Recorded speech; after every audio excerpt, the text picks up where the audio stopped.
نجیب تشریف فرما نقیب ملت صدر کل مجلس اتحاد المسلمین بارسٹر اسدالدین اویسی صاحب، میرے ساتھی اراکین اسمبلی، سننے والے بزرگوں، نوجوان ساتھیوں اور میری عزت امام پردہ نشین ماں اور بہنوں، حضرات، آج کا جلسہ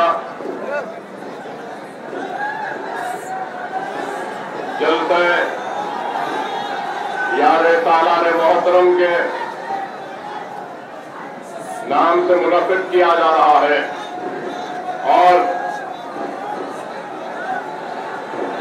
آپ سے اور ہم سب سے سالار ملت کو جدا ہو کر 5 برس گزر چکے۔ مجلس اتحاد المسلمین کی اپنی ایک تاریخ ہے اور مجلس اتحاد المسلمین کی اس تاریخ میں سالار محترم کی خدمات کو سرزمین دکن کے مسلمان کبھی فراموش نہیں کر سکتے۔ مجلس اتحاد المسلمین کی تاریخ تو بہت پرانی ہے اور مجلس اتحاد المسلمین سلطنت آصف جاہی کے دور میں قائم ہوئی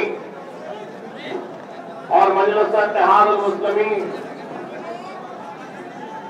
پہلے بین المسلمین کے نام سے جانی جاتی تھی، بعد میں اتحاد المسلمین مجلس کا نام مجلس اتحاد المسلمین پڑا اور پھر ہندوستان کی آزادی کے بعد اور ہندوستان کی آزادی سے پہلے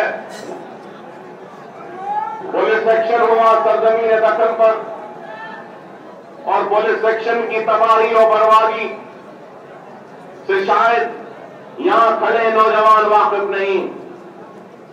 آج میں مجلس اتحاد المسلمین کی تاریخ کو بیان کرنا اپنی ذمہ داری و فرض سمجھتا ہوں کہ لوگ آج مجلس اتحاد المسلمین کے اس طاقت اور اس سجے سجائی ڈائس کا حصہ بننا چاہتے ہیں، لیکن ایک دور وہ بھی تھا جب نہ صرف مجلس اتحاد المسلمین بلکہ سرزمین دکن سے ہماری شناخت کو مٹانے کے منصوبے بنائے گئے۔ ایک دور وہ بھی تھا جو پولیس ایکشن کے نام پر ہماری عصمتیں لوٹی، ہماری آبرو لوٹی، ہماری لہلاتی ہوئی کھیتیاں اجڑی، ہمارے جگمگاتے ہوئے محلات ویران ہوئے، ہماری جاگیریں لوٹی، ہمارا منصب لوٹا، ہمارا تخت لوٹا، ہمارا تاج لوٹا، ہمارے ہاتھ میں کچھ نہیں تھا۔ ارے لکھنے والوں نے یہاں تک کہ لکھا کہ پولیس ایکشن کے نام پر 1.5 لاکھ مسلمانوں کا قتل عام ہوا سرزمین دکن پر۔ نہ صرف حیدرآباد بلکہ حیدرآباد سے آگے آپ جانتے ہیں کہ بولارم علاقہ ہے، اس بولارم کے علاقے میں پولیس ایکشن کے ایک تاریخ رات میں 14 لوگوں کو زندہ جلا دیا گیا تھا۔ نہ صرف یہ بولارم بلکہ ہم آگے بھی بڑھے تو سارا ریاست حیدرآباد، سابقہ ریاست حیدرآباد، سرزمین دکن آگ کی شوروں میں تھا، عصمتیں لٹ رہی تھی، آبرو لٹ رہی تھی۔ کبھی بیدر جل رہا تھا تو کبھی شولہ پور جل رہا تھا، کبھی جالنا جل رہا تھا تو کبھی بھیل میں عصمت لٹ رہی تھی۔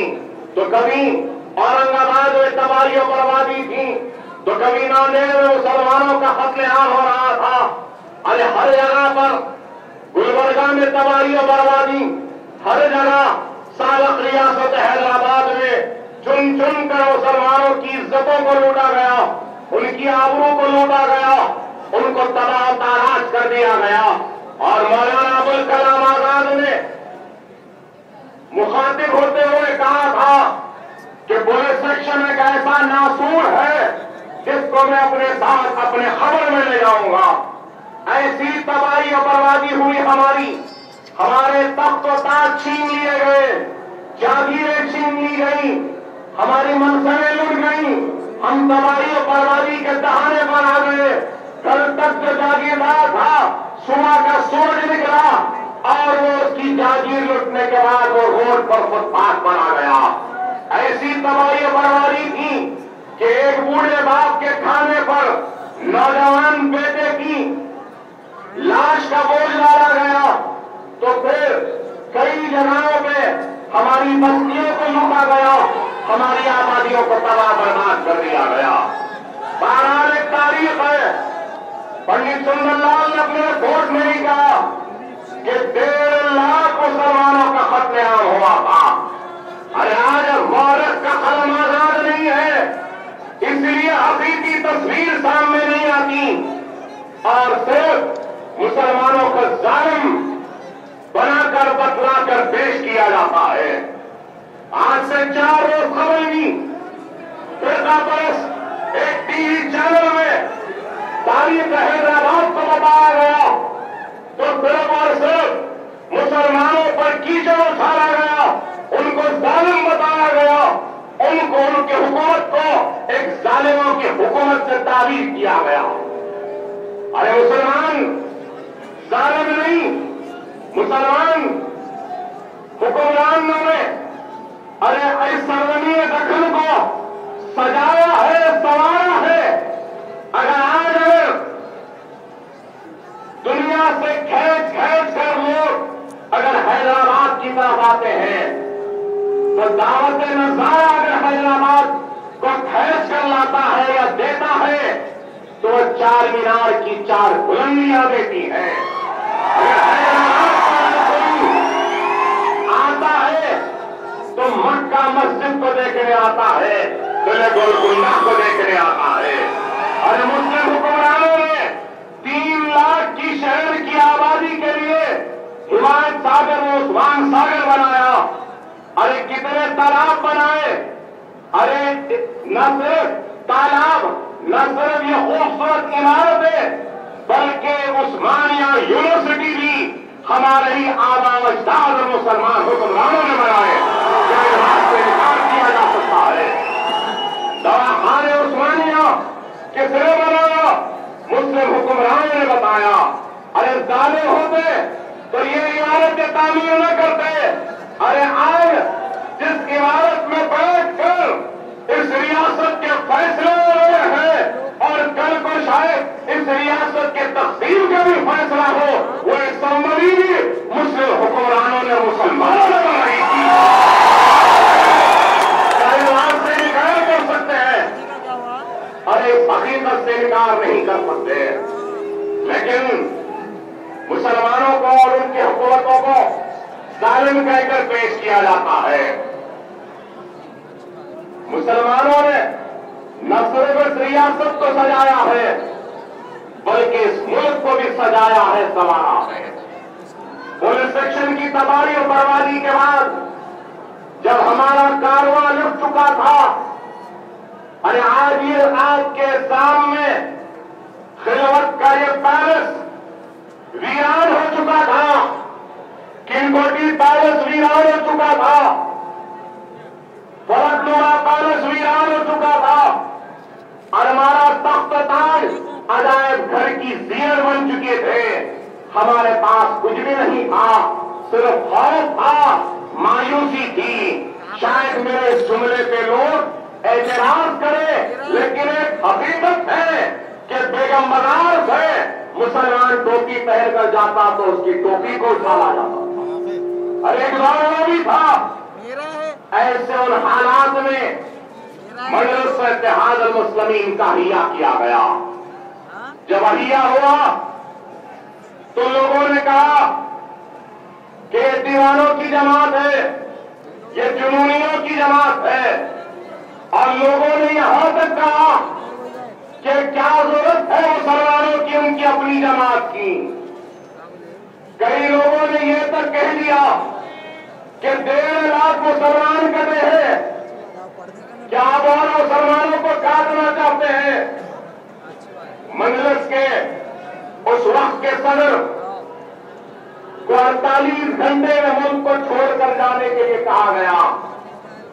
وہ جب اس ملک سے چھوڑ کر جا رہے تھے تو سرزمین دکن کے ہر ذی اثر, تعلیم یافتہ, سرمایہ دار, قابل, نیک ہر آدمی کے دروازے پر دستک دی اور کہا کہ پاکستان جا رہا ہوں اور اس مظلوم مسلمانوں کی جماعت مجلس اتحاد المسلمین کو قائم رکھنا ہے, زندہ رکھنا ہے, اور اس کی صدارت کو کوئی آگے بڑھ کر آپ کو قبول کرے.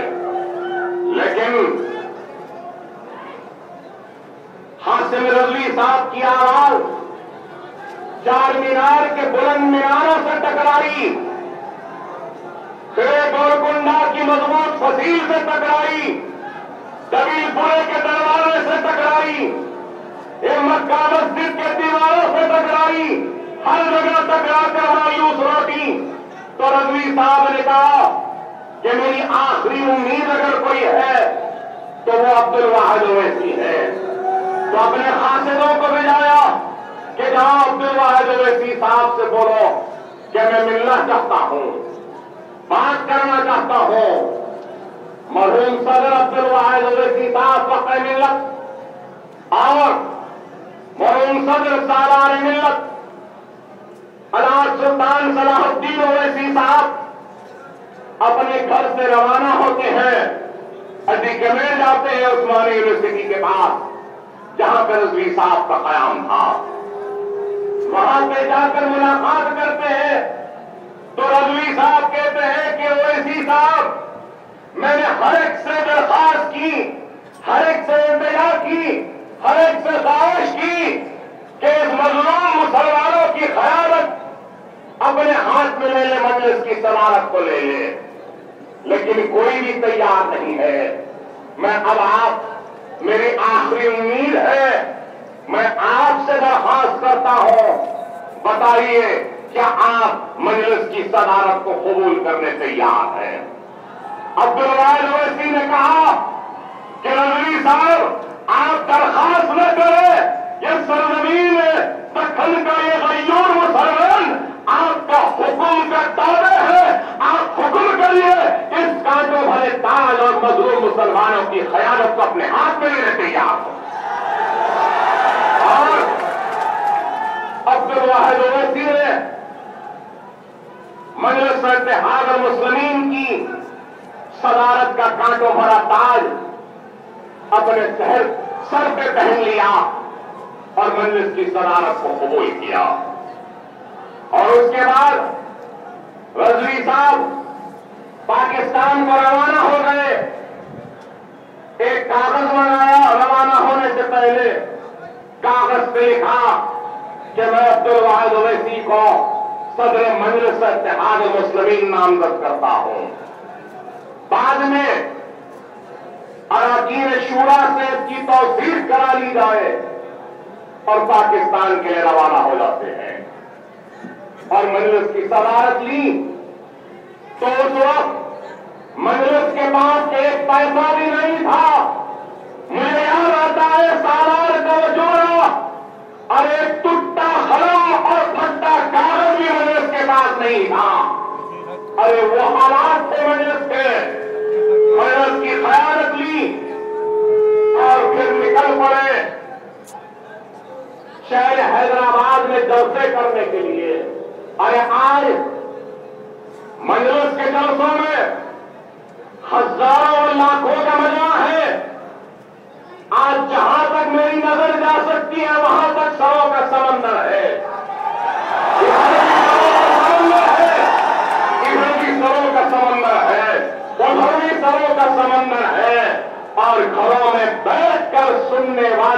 پردہ نشین مار پہروں کے بستروں کا سمندر ہے آج، لیکن وہ بھی ایک وقت تھا جب فخر ملت علامہ جلسوں کے لیے نکلتے تھے تو سننے والے کوئی نہیں ہوتے تھے. خوف کا یہ عالم تھا کہ کوئی لائٹ دینے کو تیار نہیں تھا, کوئی اسٹیج بنانے کو تیار نہیں تھا, کوئی اسٹیج پہ بیٹھنے کو تیار نہیں تھا.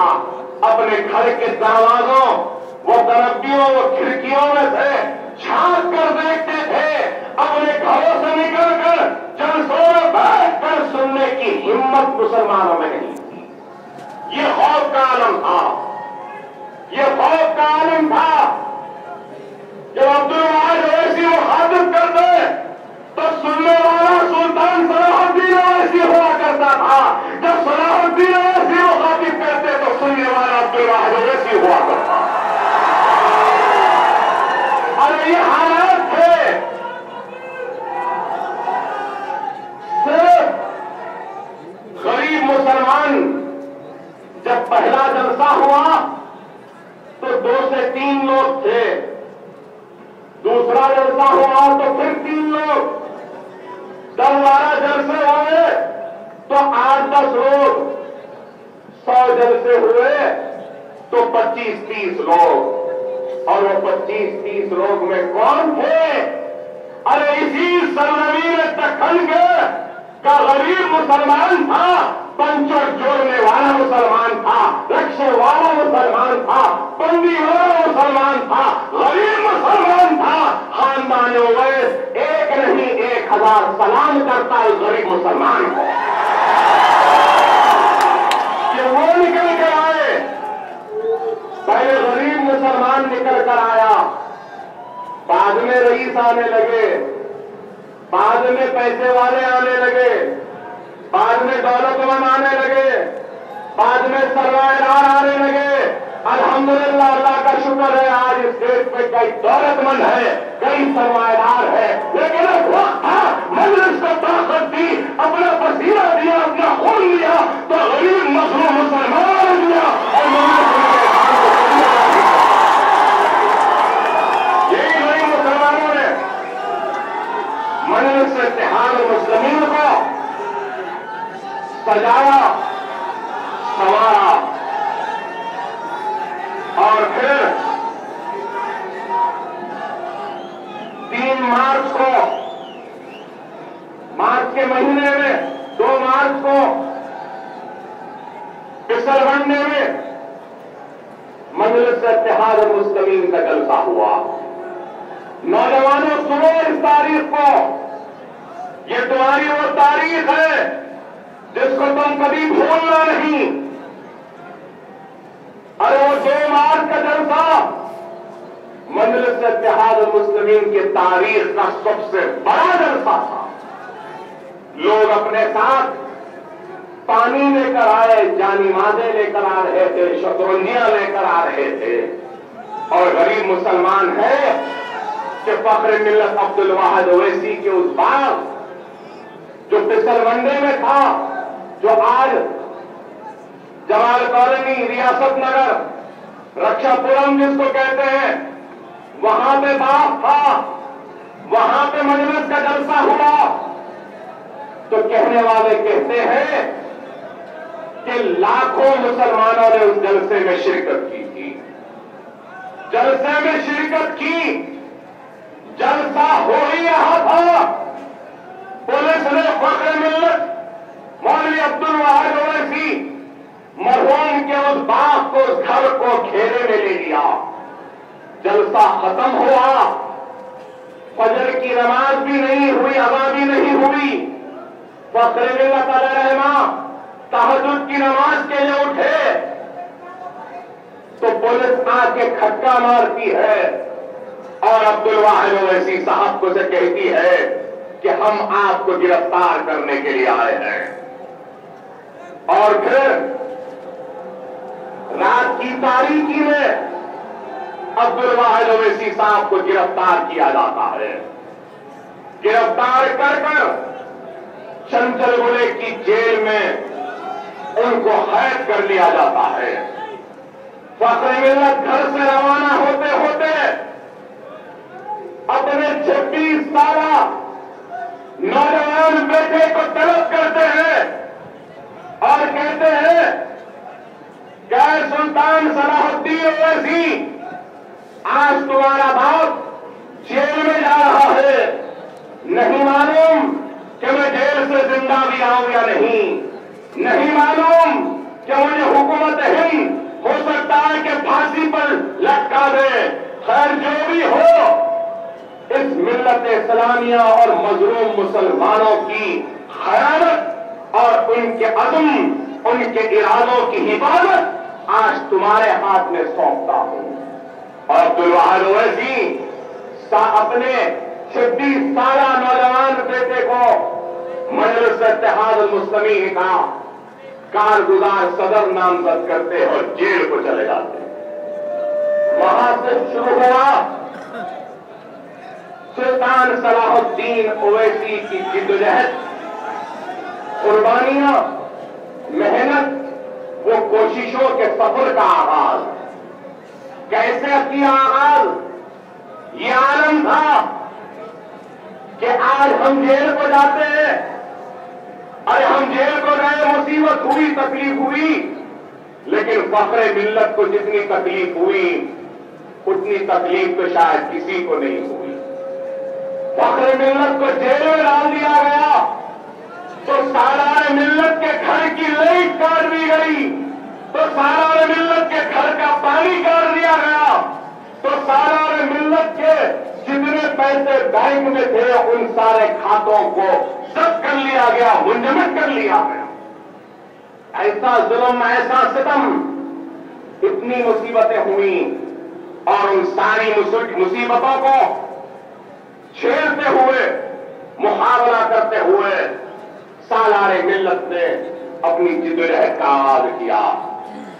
اپنی ایک نارٹن موٹر سائیکل تھی، نارٹن موٹر سائیکل پہ ہمارا سالار نکلتا تھا اور جہاں سے بھی آواز آتی تھی مسلمان کی، جہاں سے بھی مسلمان پر ظلم ہوتا تھا یا جہاں کہیں بھی مسلمان کی بستیاں جلتی تھیں یا فساد ہوتا تھا، تو اپنی نارٹن موٹر سائیکل پہ تنہا یہ مرد مجاہد سالار ملت پہنچ جاتا تھا اور اکیلے کھڑے ہو کے حکومتوں کا، دشمنوں کا محاورہ کرتا، اپنے سینے کو پیش کرتے ہوئے مسلمانوں کی عزت ہوتا، جو گھروں کی حفاظت کرتا۔ ایسا مرد مجاہد کہ صدیاں بیت جائیں گی، 100 سال بیت جائیں گے، لیکن پھر کبھی سالار جیسا قائد نہ کبھی بھی پیدا نہیں ہو سکتا۔ 1000 اکبر اویسی بھی ایک جگہ جمع ہو جائے یا اس اسٹیج پہ بیٹھے ہم سب لوگ بھی ایک جگہ جمع ہو جائے تو ہم سالار محترم کیے برابر رتی کے برابر بھی نہیں ہو سکتے۔ جو خدمت انہوں نے کی، جو جدوجہد انہوں نے کی، جو مصیبت انہوں نے اٹھائی، کس طریقے سے آگے بڑھے۔ پہلا انتخاب آیا تو ملے پلی سے لڑے، ایم ہاشم کے خلاف مسلمانوں نے، لوگ بولے اویسی صاحب، عبدالواحد اویسی صاحب، آپ سالار کو ملے پلی سے کیوں لڑا رہے ہیں؟ آپ سالار صلاح الدین اویسی کو پرانے شہر کے کسی حلقے سے لڑائیے۔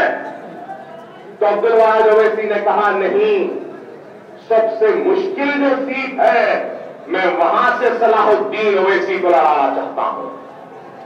اور صلاح الدین اویسی صاحب کو ملے پلی میں انتخاب لڑنا پڑا۔ ملے پلی سے رکن بلدیہ منتخب ہوئے، سیاسی سفر کا آغاز ہوا۔ رکن بلدیہ منتخب ہونے کے بعد پھر رکن اسمبلی منتخب ہوئے، اور رکن اسمبلی منتخب ہوئے ایک حلقے سے، تو پھر 5 برس کے بعد وہ حلقہ چھوڑا اور دوسرے حلقے کو چلے گئے، پھر دوسرے حلقے سے منتخب ہوئے تو تیسرے حلقے کو چلے گئے، تیسرے حلقے سے منتخب ہوئے تو چوتھے حلقے کو چلے گئے، اور ایسے ہی کرتے کرتے مجلس اتحاد المسلمین کے ایک مرتبہ ایک، بعد میں 3، اس کے بعد 4 اور پھر 5 ہوئے، اور 5 کے بعد آج مجلس کے 7 ہے، اور انشاءاللہ تعالی دنیا دیکھے گی کہ صرف آندھرا پردیش میں مجلس کا MLA نہیں ہوگا، مہاراشٹر، کرناٹک، UP، بہار میں بھی دنیا دیکھے گی۔ خیر اس میں بعد میں آؤں گا،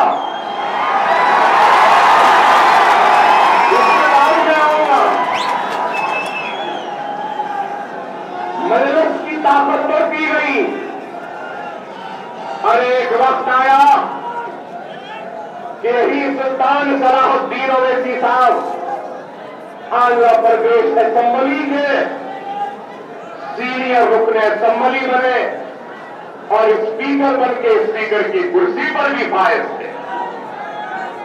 اور مجھے یاد ہے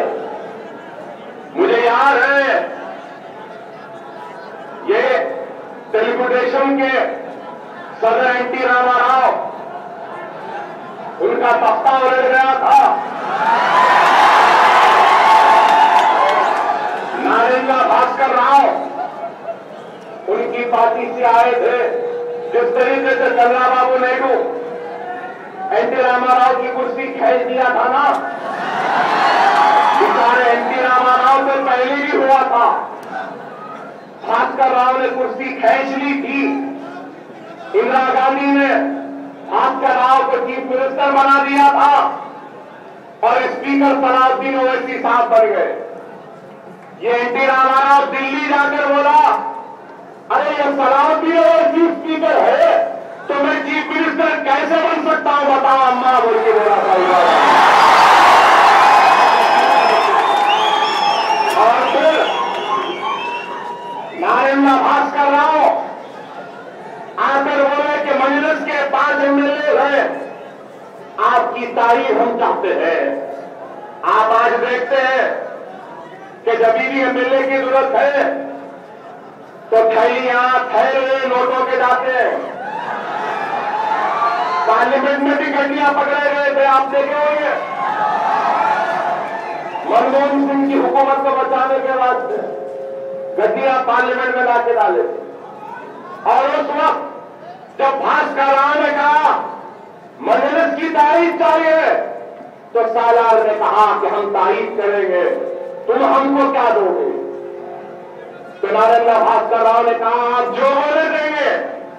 سالار نے کہا ہم کو دولت نہیں چاہیے، ہم کو زمین نہیں چاہیے، ہم کو جائیداد نہیں چاہیے، ہم کو غریب مسلمانوں کے لیے ایک میڈیکل اور انجینئرنگ کالج چاہیے، بتاؤ تم دیتے ہو کیا؟ اگر مجلس مفاد پرستوں کی جماعت ہوگی تو صلاح الدین اویسی کچھ پیسے لے کے اپنے جیب میں ڈال لے سکتے۔ مجلس اگر مفاد پرستوں کی ضرورت ہوگی تو Deccan medical college, engineering college Salar کے اپنے ذاتی ٹرسٹ کیا کالجز ہوتے، لیکن سالار نے دارالسلام ایجوکیشن ٹرسٹ وہ مجلس اتحاد المسلمین کے نام پر میڈیکل اور انجینئرنگ کالج کا قیام عمل میں لایا۔ آرٹیکل 30A کے تحت 30 کے تحت کالج کو قائم کیا۔ NT راما راؤ آئے، آنے کے بعد کتنا ستائے ان کالجز کو ختم کرنے کے لیے۔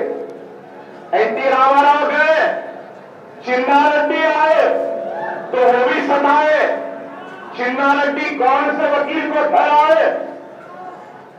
ویسٹ بنگال کے گورنر سدھارتھ شنکر رے کو ٹھہراتے ہیں کہ مسلمانوں کے اس میڈیکل کالج کو ختم کر لو کہہ کر۔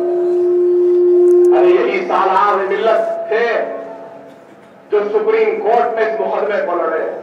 مجھے یاد ہے میں سالار کے ساتھ بہت کم عمری سے ساتھ میں رہتا تھا، دہلی کو گیا، یاد ہے مجھے، کڑاکے کی سردی تھی، سالار کے گھٹنوں میں درد تھا، پیر میں درد تھا، چل نہیں سک رہے تھے. سپریم کورٹ میں پیشی ہے، میاں جانا ہے کہے مجھے.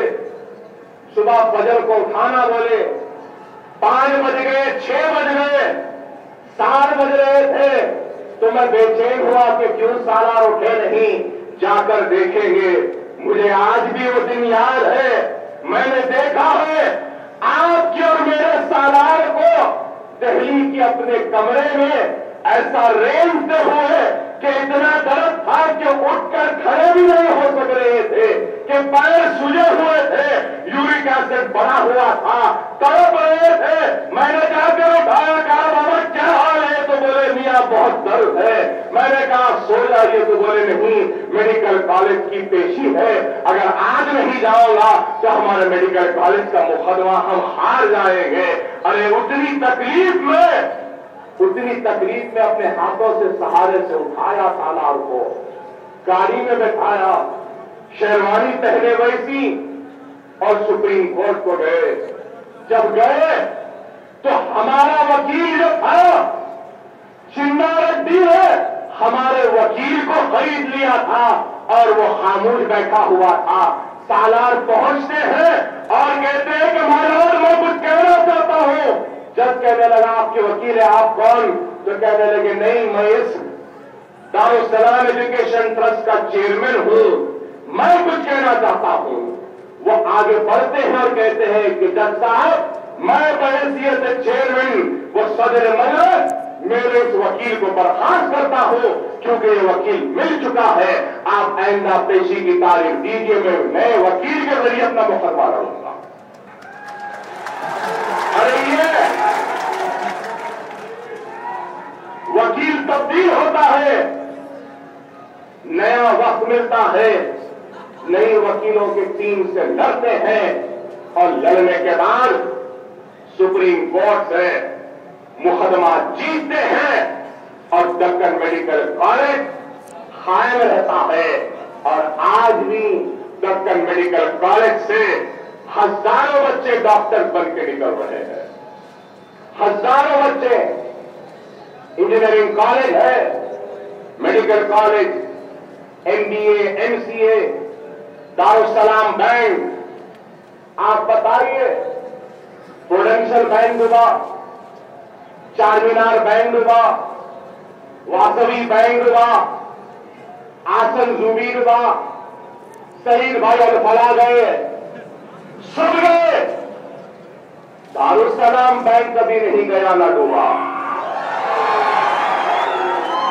کئی بینک آئے بند ہو گئے.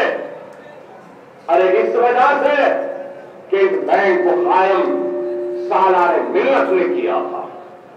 تعلیمی ادارے بینک قائم کیے،